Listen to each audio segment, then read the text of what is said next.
She thought it was hilarious to pull a stunt at my birthday bash, presenting me with a box containing divorce papers.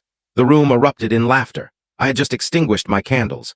2 days later, she received a letter from my attorney. A man's 40th birthday is meant to be a landmark, a moment to reflect on life's achievements and celebrate the journey.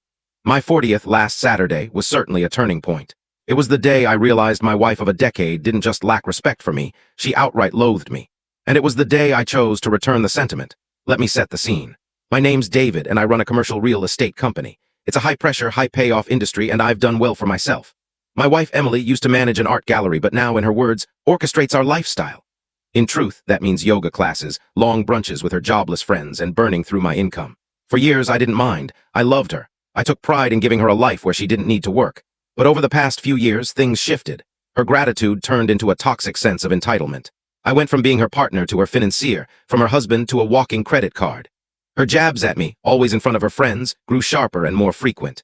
She'd ridicule my taste in films, my dull hobbies like fishing, even my wardrobe. I was the plain, unrefined guy bankrolling her extravagant life, and she resented me for it. I wasn't spineless. I fought back. We had explosive arguments, massive, screaming matches. Each one ended with her in tears, calling me a tyrant, saying I couldn't handle a joke. Then she'd give me the cold shoulder for days, and I, like a fool, would eventually cave just to restore some calm in my own home. I knew our marriage was crumbling. I even suggested couples therapy. She laughed in my face. "We don't need a therapist, David," she said. "You just need to chill out." So, for my 40th, she decided to help me relax.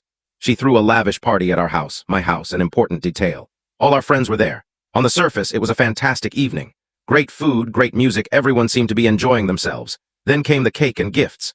I sat at the head of our dining table, a massive, over-the-top cake with 40 candles glowing before me. The crowd gathered, singing. For a moment, I felt genuinely content. I thought maybe, just maybe, we'd be all right.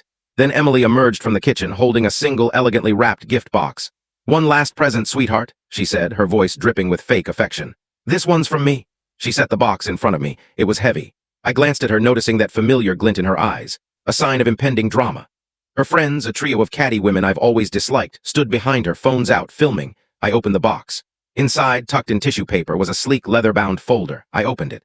The first page was a professionally designed cover sheet. It read, "The Law Offices of Sterling and Finch," and below, in bold letters, "Petition for dissolution of marriage."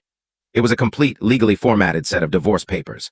My name, her name, all our details. She consulted a lawyer. She had these drawn up as a joke. I stared at them. The room fell silent. Then came a chuckle. "This is shot video. To watch the full story, click on the link below."